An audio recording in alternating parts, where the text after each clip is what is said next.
2026 பொது தேர்தலில் திமுக வெற்றி பெற்றால் உதயநிதி தான் முதலமைச்சர் என்று சொல்லக்கூடிய அளவிற்கு ஒரு பேச்சுகள் வர ஆரம்பித்து விட்டது. அதை எதிர்த்துதான் இதையெல்லாம் வைத்து பார்த்தால் கண்டிப்பாக ஏவா வேலுடைய சான்ஸ் 85% இருக்குங்க சீனிவாசன். சசி தரூர் நீண்ட நாட்கள் காங்கிரஸில் இருப்பாரா என்பது சந்தேகம். சரி சார், மரத்துல குரங்கு இருந்தா உங்களுக்கு என்ன சார் பிரச்சனை?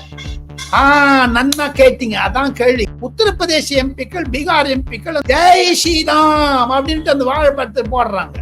அதை பார்த்துட்டு இந்த கம்யூனிஸ்ட் கட்சி எம்பிக்கள், கேரளா எம்பிக்கள், தமிழக எம்பிக்கள் வேஷ்டியை பிடிச்சின்னு போடுறதுங்க.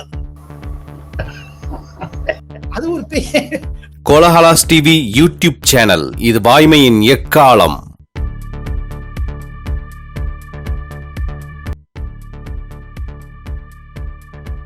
வணக்கம் நண்பர்களே.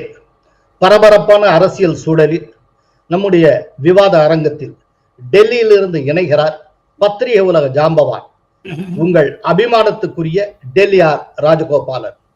வணக்கம் சார். நமஸ்காரம். நமஸ்காரம் சீனிவாசன். நமஸ்காரம். நமஸ்காரம் சார். நீங்க டெல்லியில இருந்தாலும் தமிழ்நாட்டில் என்ன நடக்குது எல்லாத்தையும் வாட்ச் பண்ணுவீங்க. இப்போ தமிழ்நாட்டில் பாட்டாளி மக்கள் கட்சிக்குள்ள தந்தைக்கும் மகனுக்குமான சண்டை அப்படியே முற்றுப்பெறாமல் விரிவடைந்து கொண்டே போகிறது. அது ரொம்ப மோசமா போயிட்டு இருக்கு. இதுல லேட்டஸ்ட் இது என்ன அப்படின்னா, அன்புமணி ராமதாஸ் ரொம்ப பகிரங்கமாக சொல்லி இருக்கிறார், இப்ப பாட்டாளி மக்கள் கட்சிக்குள்ள நடந்து கொண்டிருக்கும் அத்தனை குழப்பத்துக்கும் பின்னால் இருப்பது திமுக. இது திமுகவுடைய சதிதான் இதற்கெல்லாம் காரணம் அப்படின்னு சொல்லி இருக்கிறார். இதை பற்றி என்ன சார் நினைக்கிறீங்க? உங்களுக்கு கிடைச்சிருக்க இன்புட்ஸ் என்னென்ன, எப்படி சார்? கோலால நேயர்களுக்கும் தங்களுக்கும் என்னுடைய மரியாதைகளை தெரிவித்துக் கொண்டு, மத்திய பாஜகவினுடைய பொதுச் செயலாளரும் தமிழகத்தை கூர்ந்து கவனிக்கக்கூடிய ஒருவரும் மற்றும் மத்திய உள்துறை அமைச்சர் அமித்ஷாவுடைய ஆப்த நண்பராக இருக்கக்கூடிய பலரிடம் பேசும் பொழுது எனக்கு கிடைத்த ஒரே ஒரு வரி தகவல் என்ன என்று கேட்டால், அன்புமணி ராமதாஸ் மத்திய பாஜக தலைமைக்கு அடிக்கடி இந்த விஷயத்தை சொல்லிக் கொண்டு வந்திருக்கிறார். சமீப காலத்தில் கூட திமுக குடும்பத்தை எப்படி பிரிக்க பார்க்கிறது என்று ஒரு மாதத்திற்கு முன்னதாக சொல்லியிருக்கிறார் என்ற செய்தி தான் எனக்கு கிடைக்கிறது. அன்புமணி ராமதாஸ் மத்திய அமைச்சராக இருந்த பொழுதும் ராஜ்யசபா எம்பியாக இருந்த பொழுதும் வட இந்திய சூழ்நிலையை நன்றாக புரிந்து கொண்டவர். காங்கிரஸ் கதம் ஹோ சுக்கா ஹை, பாஜக உப்பர் கே ஆரே என்றெல்லாம் அவரே ஒரு ஹிந்தி பேசும் பொழுது நானே காதால் கேட்டிருக்கிறேன். காங்கிரஸ் முடிஞ்சு போச்சு, கதையே முடிஞ்சு போச்சு. வட இந்தியாவில் ஹிந்தி அதான் மாநிலங்களில் பாஜக வளர்கிறது என்ற பின்னணியில் தான் அன்புமணி ராமதாஸ் பாஜகவை ஆதரிக்கிறார். காரணம், தமிழகத்தில் திமுகவை ஒழித்து கட்ட வேண்டும் என்று கங்கணம் கட்டி கொண்டிருக்கிறார் அன்புமணி ராமதாஸ். சரி சார், திமுகவை ஒழிக்கணும், அவர் கங்கணம் கட்டுற ஒரு பக்கம் இருக்கட்டும். இப்ப திமுக பிஎம்கே ஒழிச்சணும் போல இருக்கே. இப்ப தந்தைக்கும் மகனுக்குமே ஒரு பிளவை உருவாக்கி விட்டார்கள். இவங்க ஒண்ணு சேரலைன்னா நிச்சயமா பாட்டாளி மக்கள் கட்சி வெர்டிகல் ஸ்பிளிட்டை நோக்கி போகும்.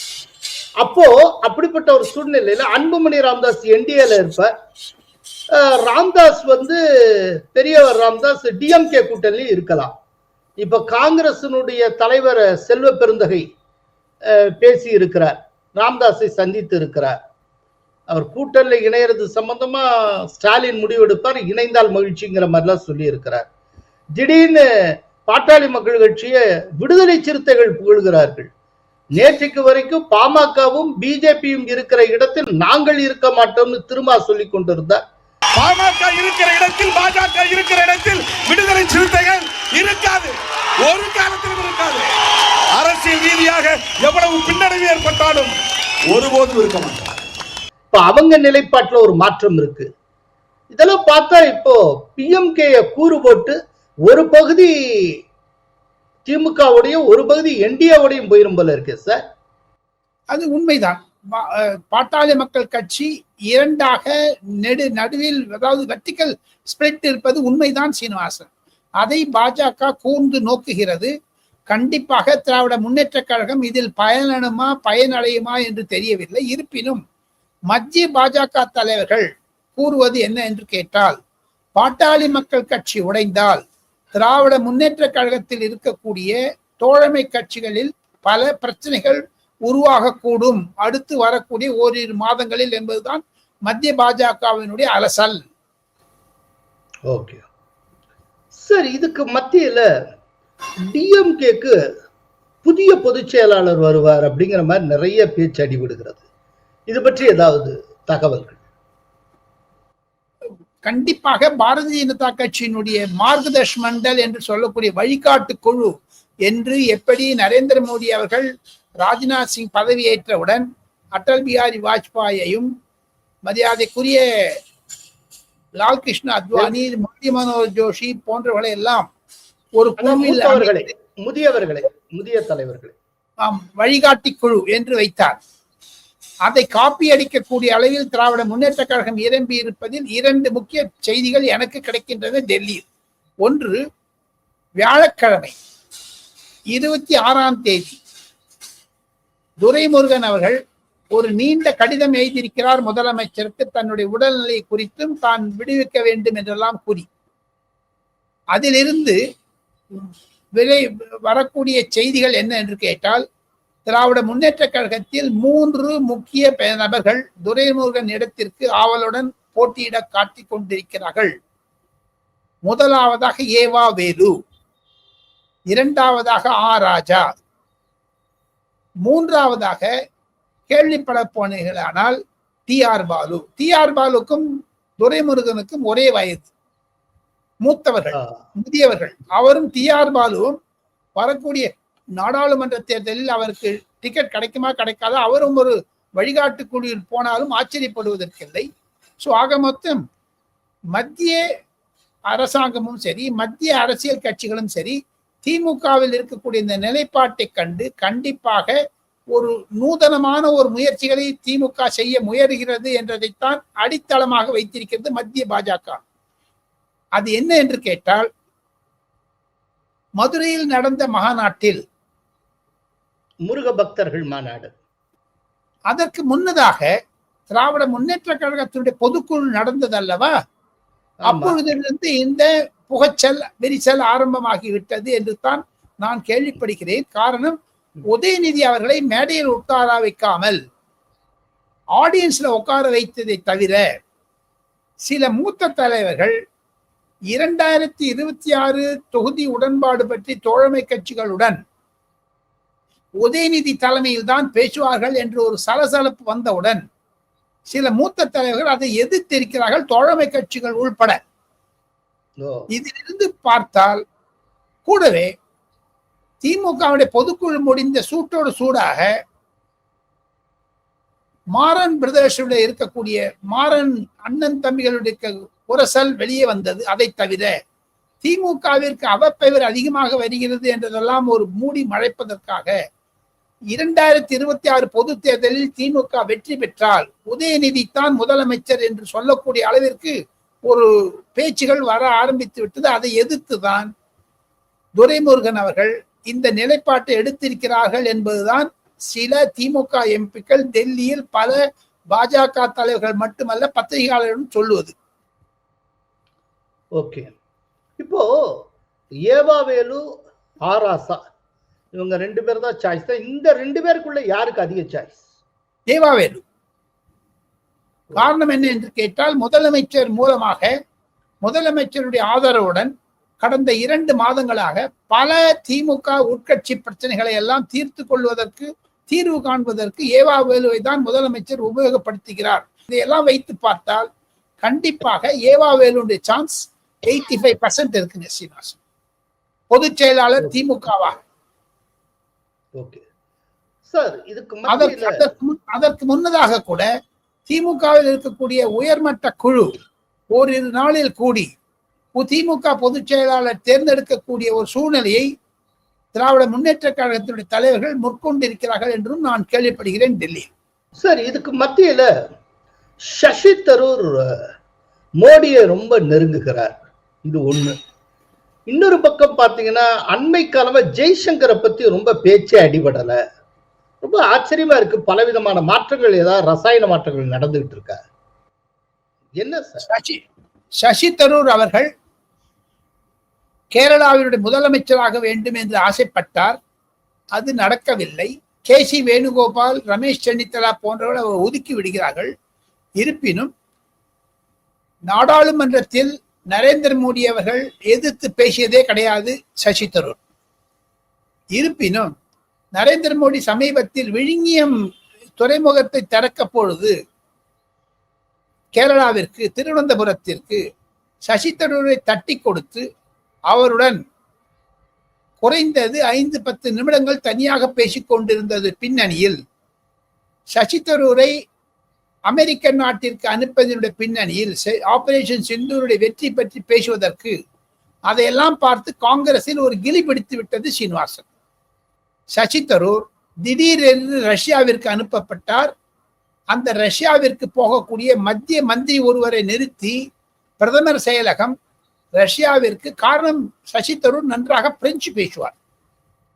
அதையும் தவிர பிரெஞ்சில் இருக்கக்கூடிய பிரெஞ்சு பேசக்கூடிய எதுக்கு சார் ரஷ்யாவுக்கு அனுப்பணும்? நல்ல கேள்வி கேட்டீங்க. அதுக்கு பதில் சொல்றேன். அங்கு இருக்கக்கூடிய அயலுறவுத்துறை அமைச்சர் பிரெஞ்சில் நன்றாக பேசக்கூடியவர். ரஷ்யாவில் எஸ். அதனாலையும் சசி தரூருக்கு ஒரு முக்கியத்துவம் நரேந்திர மோடி கொடுக்கிறார். காரணம் ராகுல் காந்தியையும் காங்கிரஸையும் இரிட்டேட் பண்ண வேண்டும் என்றுதான். இதனிடையே கூட மல்லிகார்ஜுன கார்கே சசி தரூரை பேரை சொல்லாம கிண்டல் செய்திருந்தார். சில பேருக்கு நாட்டை காட்டிலும் மோடி தான் முக்கியம் அப்படிலாம் சொல்லியிருந்தார். சசி தரூருடைய மனதில் கேரளாவின் சீஃப் மினிஸ்டர் இல்லை என்றால், சசி தரூர் கூட மல்லிகார்ஜுன் கார்கேக்கு எதிர்த்து போட்டியிட்டவர், தங்களுக்கு நன்றாக தெரியும். காங்கிரஸ் தலைமை பதவிக்கு ஆக மொத்தம் தோல்வியே கண்டு வரக்கூடிய சசி தரூருக்கு 3வது முறையாக தோல்வியோ வெற்றியோ கிடைக்க வேண்டும் என்றால் அக்டோபர் நவம்பர் மாதத்தில் ஒரு நாமினேஷன் ஃபைல் பண்ண வேண்டியது இருக்குது. யுஎன் அசம்பிளி ஜெனரல் கவுன்சில்ல செக்ரட்டரி ஜெனரல் போஸ்டுக்கு. அதற்கு சசி தரூர் ஆசைப்படுகிறார். அமெரிக்க உதவி மற்றும் பல அயல் நாடுகள் உதவி, இந்திய உதவி இல்லாமல் அவர் அந்த பதவியை ஏற்க முடியாது. அப்படி வந்தால் அது காங்கிரசிற்கும் குறிப்பாக ராகுல் காந்திக்கும் ஒரு சாட்டை அடியாக இருக்கும் என்று பாரதிய ஜனதா கட்சியினரும் சரி, காங்கிரஸில் சசி தரூருக்கு ஆதரவாக இருக்கிறவரும் சொல்லுகிறார்கள். இதனிடையே தாங்கள் கூறியது மாதிரி மல்லிகார்ஜுன் கார்கே கூப்பிட்டவுடன் ரஷ்யா போவதற்கு முன்னதாக 25ஆம் தேதி, நேற்றுக்கு முன், அதாவது 25ஆம் தேதி ஜூன் மாதம் வேண்டுமென்றே ஒரு குருவி படத்தை போட்டு don't ask permission to fly, the wings are yours and the sky belongs to none அப்படின்னு ஒரு ட்வீட்டை போட்டார். அந்த ட்வீட் சசி தரூர், அந்த ட்வீட் பெரிய ஒரு கலைவரத்தை ஏற்படுத்தி விட்டது. இதனுடைய பின்னணியில் பார்த்தால் ராகுல் காந்திக்கும் சசி தரூருக்கும் இருக்கக்கூடிய ஒரு கருத்து மோதல்கள், பர்சனாலிட்டி கிளாஷ், இதெல்லாம் வைத்து பார்த்தால் சசி தரூர் நீண்ட நாட்கள் காங்கிரஸில் இருப்பாரா என்பது சந்தேகம். ஐநாவுடைய செக்ரட்டரி ஜெனரல் போஸ்டுக்கு அவர் போட்டியிடுவார் அப்படிங்கிற மாதிரி சொன்னீங்க. ஆல்ரெடி அவர் இதே போல அந்த போஸ்டுக்கு போட்டியிட்டு இருக்கிறார். பான் கி மூனுக்கு எதிராக போட்டியிட்டு தோற்றாலும் கௌரவமாக அவர் வாக்குகள் பெற்றிருந்தார். இப்ப திரும்பவும் ட்ரை பண்ண போகிறார் போல இருக்கு. அதுதான் காங்கிரஸ் நடுவில் பேசுகிறது. ராகுல் காந்தி துச்சமாக நடக்கிறார் என்றெல்லாம் கூட மல்லிகார்ஜுன் கார்கே மனதில் ஓடுகிறது. மல்லிகார்ஜுன் கார்கேயும் ராகுல் காந்தியும் சசி தரூரும் மூவரும் தனித்தனியாக ஒற்றுமையாக பேசி குறைந்தது 2 வருடங்கள் ஆகின்ற டெல்லியில் கிசுகிசுக்கள் வளர்கின்றன. சீனிவாசன் பேசிக்கொள்வதில்லை அவர்கள். இதுக்கு மத்தியில திடீர்னு இப்போ நம்ம இந்தியன் கான்ஸ்டிடியூஷன்ல பிரியாம்பிளில் இந்திரா காந்தி எமர்ஜென்சி காலத்தில் 42வது அமெண்ட்மெண்ட் மூலமாக கொண்டு வந்து சேர்த்த சோசியலிசம் அண்ட் செக்யூலரிசம் ஆகிய வார்த்தைகள் தொடர்பாக பல சர்ச்சைகள் எழுந்துள்ளன. குறிப்பா அந்த செக்யூலரிசம் ஆக்சுவலா அம்பேத்கர் கொடுத்த ஒரிஜினல் கான்ஸ்டிடியூஷன்ல அதனுடைய பிரியாம்பிள்ல சோசியலிசம்ங்கிற வார்த்தையும் கிடையாது, செக்யூலரிசமும் கிடையாது.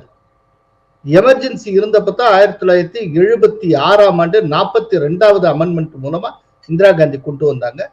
இப்போ அந்த வார்த்தை சர்ச்சைக்குள்ளாகி இருக்கிறது. அதனுடைய பின்னணி என்ன சார்? அது தத்தாத்திரேய கோஸ்போலே என்பவர் சீனியர் RSS தலைவர், செக்ரட்டரி ஜெனரல். இருப்பினும் அடுத்து வரக்கூடிய மோகன் பாகவத்துக்கு அடுத்ததாக இருக்கக்கூடிய சீனியர் தலைவர். அவருடைய கருத்து சிம்பிள். இப்பொழுது இருக்கக்கூடிய காங்கிரஸ்காரர்கள் மன்னிப்பு கேட்கிறேன் என்று சொல்லுகிறார்கள் எமர்ஜென்சிக்கு. ஆனா அந்த செக்யூலர் வார்த்தைக்கு ஏன் இந்திரா காந்தி 42வது அமெண்ட்மெண்ட்டை சேர்த்தாங்கிறதுக்கு சேர்த்து மன்னிப்பு கேட்டா நல்லா இருக்கும். அந்த இரண்டு வார்த்தைகள் செக்யூலரிசம், சோசியலிசம், இது இரண்டும் ஏன் சேர்க்கப்பட்டது, அது பற்றி விளக்கம் தேவை என்று தத்தாத்திரேய கோஸ்போலே காங்கிரஸை கேட்டிருக்கிறார். அதை திருத்தி பிரித்து இந்திய காங்கிரசும் சரி, ராகுல் காந்தி ஆகுனா கையில ஒரு கான்ஸ்டியூஷன் புக்கை வச்சுடுவாரு. அந்த மாதிரி ராகுல் காந்தி ஒரு கான்ஸ்டியூஷன் புத்தகத்தை வச்சிருந்து RJD மற்றும் ஃபரூக் அப்துல்லா, அவருடைய மகன் ஓமர் அப்துல்லா, தேஜஸ்வி யாதவ், மம்தா பானர்ஜி போன்றவங்க ஆரம்பிச்சிட்டாங்க அந்த கேள்வியை. இதனிடையே பாஜகவில் சில மூத்த தலைவர்கள் இது பற்றியான கருத்துக்களை தெரிவிக்கலாமா வேண்டாமா, அப்படி தெரிவித்தால் செக்யூலரிசம் சோசியலிசத்துக்கு இணையாக சனாதன தர்மம் என்ற வார்த்தையை ஏன் சேர்க்கக்கூடாது என்ற ஒரு புது பிரச்சனையை கிளப்பி விடுகிறார்கள். இது வந்ததுன்னா UCCயை விட, CAA விட, ஆர்டிகல் 370 விட பெரிய பூதங்கிழம்புங்க இது வச்சா. இது 2029 தேர்தலுக்கு முன்னதாக வெடித்தாலும் வெடிக்கும் பூகம்பமாக. அதுதான் டெல்லியில் நடக்கக்கூடிய ஒரு பின்னணி தகவல்கள். RSSற்கும் பாஜகவிற்கும் இது கருத்து வேறுபாடுகள் ஒற்றுமைகள் இருந்தாலும் மத்திய பாஜக சோசியலிசத்தை பற்றியும் செக்யூலரிசத்தை பற்றியும் கூடவே சனாதன தர்மத்தை பேசுங்களேன். காரணம் என்ன என்று கேட்டால், இந்தியாவுடைய கான்ஸ்டிடியூஷன் முதல் புக்ல ராமர் படமும் கிருஷ்ணர் படமெல்லாம் இருந்தது. அதைத்தான் அவர்கள் சுட்டி காட்டுகிறார்கள். இது அண்ணல் அம்பேத்கருக்கு எதிராகத்தான் போகும். காரணம், அண்ணல் அம்பேத்கர் கான்ஸ்டிடியூஷன் அசம்பிளிலையும் சரி, before accepting the constitution secularism socialism வரக்கூடாது என்று கான்ஸ்டிடியூஷன் அசம்பிளில பேசியிருப்பதை பாஜகவினர் முன்மொழிகிறார்கள், எடுத்து காண்பிக்கிறார்கள். கண்ணாடி மாதிரி காங்கிரஸிற்கு they are showing mirror to Congress. Sir, இப்போ உங்க ஃபேவரட் ஏரியா சார், செய்தி துளிகள். செய்தி துளி 1.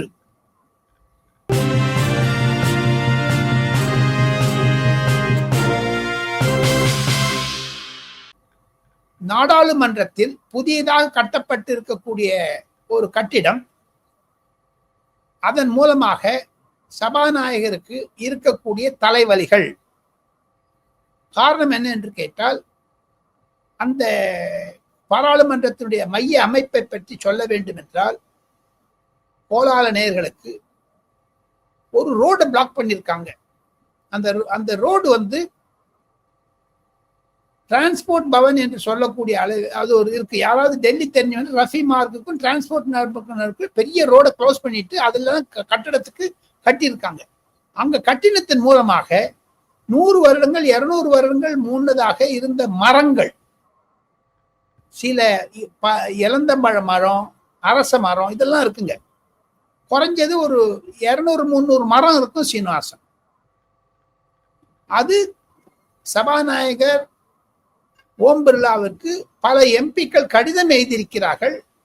இந்த மரத்தை எப்படி வெட்டுவதா வேண்டாமா என்று. ஏன் என்று தாங்கள் கேட்டீர்கள் என சுவாரஸ்யமான செய்தி வெளிவரும்.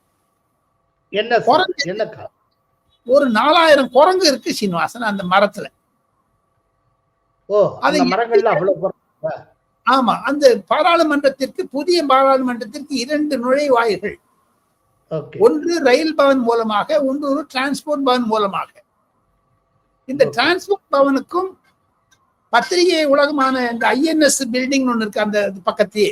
அது நடுவுல ஒரு குறைஞ்சது ஒரு பெரிய மரங்கள் இருக்கு, 100-150 வருஷம் மரம். அந்த மரத்துல இந்த 4000 குரங்கு இருக்கு சீனிவாசன்.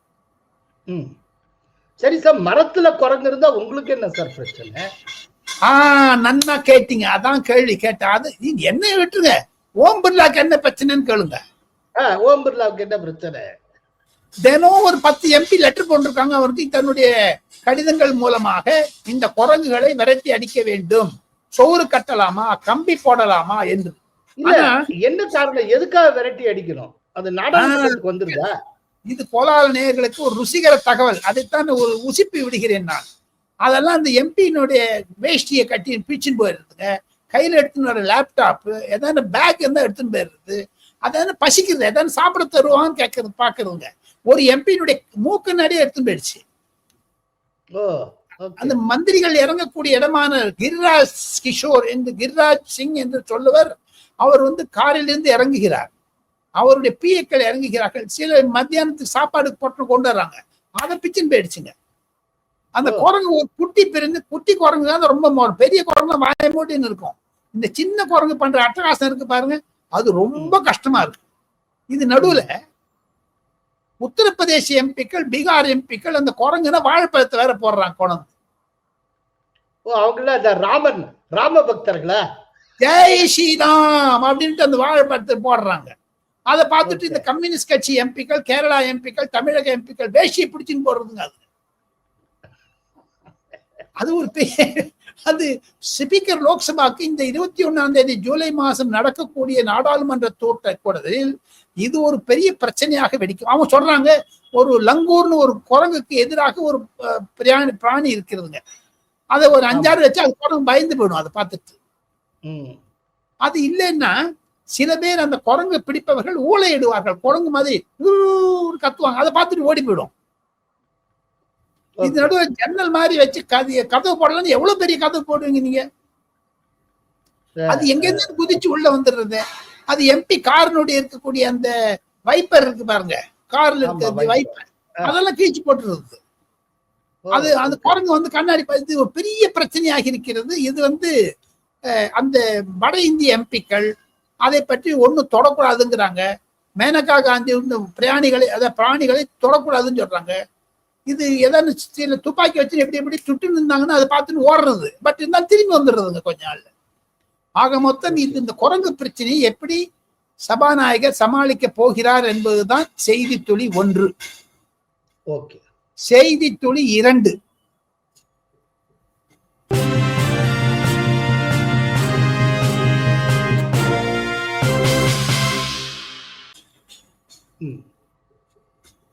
பிரதமர் நரேந்திர மோடி அவர்கள் விண்வெளி வீரர் சுக்லாவுடன் இன்று தொலைபேசி மூலம் பேசினார். 28ஆம் தேதி சாட்டர்டே ஈவினிங். அது பேசியதனுடைய ஒரு முக்கியமான கருத்து என்ன என்று கேட்டால், பிரதமர் ஹிந்தியில் பேசும் பொழுது தங்களுக்கு சுக்லாவிடம் கேட்கிறார், இருக்கக்கூடிய அக்ரிகல்ச்சர் லேண்டு இந்தியா எப்படி தெரிகிறது, அதை தவிர என்விரான்மெண்ட் எல்லாம் என்ன பண்ணலாம், ஒரு யோசனை சொல்லுங்க. ஒரு 5 நிமிஷம் பேச்சு இருக்குங்க. आप दूर अंतरिक्ष में है जहां ग्रेविटी ना के बराबर है, पर हर भारतीय देख रहा है कि आप कितने डाउन टू अर्थ है। आप जो गाजर का हलवा ले गए हैं, क्या उससे अपने साथियों को खिलाया? जी प्रधानमंत्री जी, ये कुछ चीजें मैं अपने देश की खाने की लेके आया था, जैसे गाजर का हलवा, मूंग दाल का हलवा और आमरस। और मैं चाहता था कि ये बाकी भी जो मेरे साथी हैं, बाकी देशों से जो आए हैं, तो कहें कि कब वो नीचे आएंगे और हमारे देश आए और इनका स्वाद ले सके हमारे साथ। அதில் பிரதமர் பேசும்பொழுது சுக்லா சொல்லுகிறார், என்னை கையும் காலையும் கட்டி போட்டு வைத்திருக்கிறார்கள், தங்களுடன் பேச வேண்டும் என்பதற்காக. காரணம், இதுல ஒரு பல்கிரம் இல்லை, அது புவி ஈர்ப்பு சக்தி என்ன ஓட வர்றது, நான் படுத்துட்டு இருக்கேன், நிற்கிறேன், படுத்துக்கிறேன், ஏன்னா அது கான்சென்ட்ரேட் பண்ணி இல்லை அந்த இடத்துல. புரியுதுங்களா? அதனால அவர் அந்த அந்த விண்வெளி கப்பல் கிராவிட்டி இருக்குது, அதனால அவர் கட்டி போட்டாங்க. பிரைம் மினிஸ்டர் பேச போறாருங்கிறது முதலே ஒரு 5 நாளுக்கு முன்னாடி இந்த டயத்தை குறிச்சு அதற்கான இந்திய தொழில்நுட்பங்களும் சரி, அமெரிக்க தொழில்நுட்பங்களும் சரி, 1 நிமிடத்தில் வித்தியாசத்தில் தான் பேச ஆரம்பித்தார்கள். அந்த பேச்சு சோல்மா முடிந்தது. அது பல காணொளிகளில் இந்தி, இங்கிலீஷ், ஆல் இண்டியா டெலிவிஷன்ல லீட் ஸ்டோரியா போகுதுங்க. அதை நான் கோலால் நேயர்களிடம் செய்தி துளியாக சொல்லுகிறேன். அது சிறப்பு அம்சம் என்ன என்று கேட்டால், பிரதமர் அவரை ஊக்குவித்து தாங்கள் புவிக்கு திரும்பிய பிறகு கண்டிப்பாக தங்களுடைய முயற்சிகளை எல்லாம் மத்திய அரசாங்கத்திற்கும் மாநில அரசாங்கத்திற்கும் உதவி செய்யக்கூடிய அளவிற்கு ஒத்துழைங்கள் என்று சொன்னார். காரணம், பிரதமர் நரேந்திர மோடி அவர்கள் தான் ஸ்பேஸ்ல பிரைவேடைசேஷன் பண்ணதுக்கு 2014 ஒரு லா கொண்டார். அதனுடைய வெற்றி சிகரம் தான் இன்று. அதற்கு அந்த அந்த விண்வெளி கப்பல் சென்றிருக்கிறே, அதில் சுபான்சு சுக்லா சென்றது இந்தியர்களுக்கு ஒரு மாபெரும் பெருமை. சீனிவாசன். செய்தி துளி 3.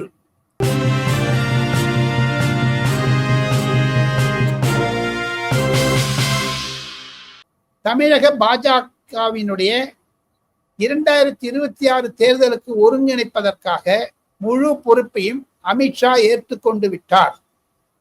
மேற்கு வங்காளம், தமிழ்நாடு இரண்டையும் அவர் நேர்பார்வையில் கொண்டு வந்து விட்டார். இது ஒரு மாபெரும் திருப்பம். சீனிவாசன் அவருக்கு துணை செய்வதற்காக, அவருடைய பணிகளை ஒருங்கிணைப்பதற்காக, அதாவது எலெக்ஷன் மட்டும் ஸ்ட்ராட்டஜி, சென்ட்ரல் ஸ்டேட் லீடர்ஷிப் நடுவில் கனெக்ஷன் இருக்கிறது.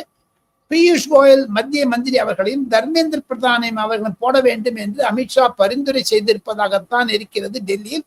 அதுதான் செய்தி துளி. சீனிவாசன். செய்தி துளி 4.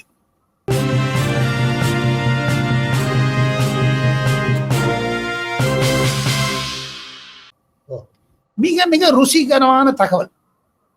அருண்ஜேட்லியினுடைய பேத்தி நேற்று பிரதமர், அதாவது 27ஆம் தேதி வெள்ளிக்கிழமை ஜூன் மாதம், அருண்ஜேட்லியினுடைய குடும்பத்தினர் வருடத்திற்கு ஒரு முறை சென்று பிரதமரை சந்திப்பார்கள்.